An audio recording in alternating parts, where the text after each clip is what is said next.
Hi, my friends. It is National Child Abuse Prevention Month, and I'm out here at Willamette Valley Medical Center at their pinwheel installation.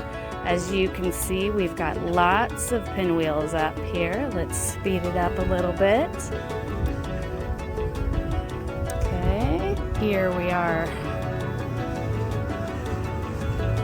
More pinwheels. What do all these pinwheels represent, you'd like to know? Well, there it is. One pinwheel equals 10 children.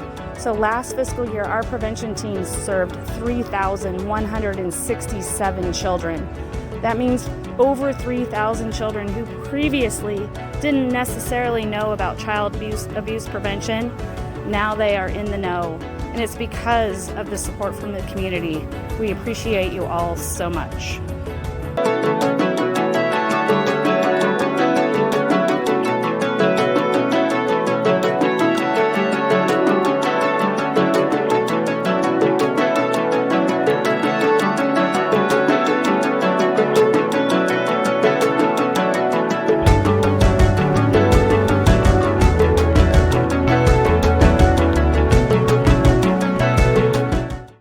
My name is Eli, and I'm the Abuse Prevention Coordinator for the Oregon Sexual Assault Task Force, coming to you from my hometown of Amity, Oregon, here in Yamhill County.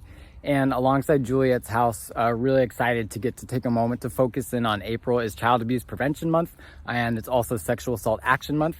As we know that so many forms of violence in our community, whether it's child abuse, sexual violence, suicide, domestic violence, they all have interlinking and overlapping root causes. Now, while that sucks, a benefit is that they also therefore have the same antidotes.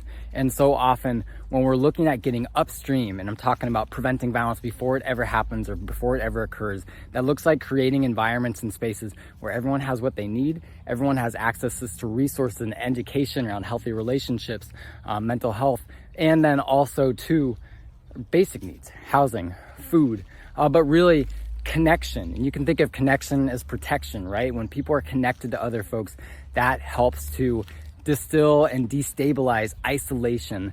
And isolation ends up being something that for generations and generations has worked to silence survivors of multiple forms of violence across the lifespan. It's happened here in Yamhill County. It's happened here in all the other counties that I work with in Oregon, as well as around the world.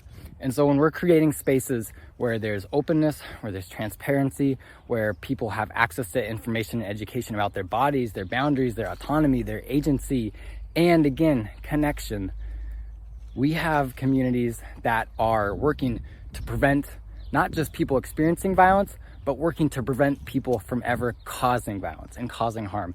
Quick scenery change, same me, different place, but I missed saying something at the end of my first video. So I wanted to come back and make that right here this time. When thinking about people that have caused harm in our communities, though, it's also important, part of our comprehensive prevention plan, to make sure that we have resources, that we have people that can help those folks also relearn, do differently going forward, because chances are maybe they've also experienced violence in their life, and also so many of the things that when harm does happen, it doesn't just happen out of the blue randomly. It's been a process that's been learned. It's been taught with really small actions over time, social norms that teach people to value others differently, or that don't give people full information on consent, right?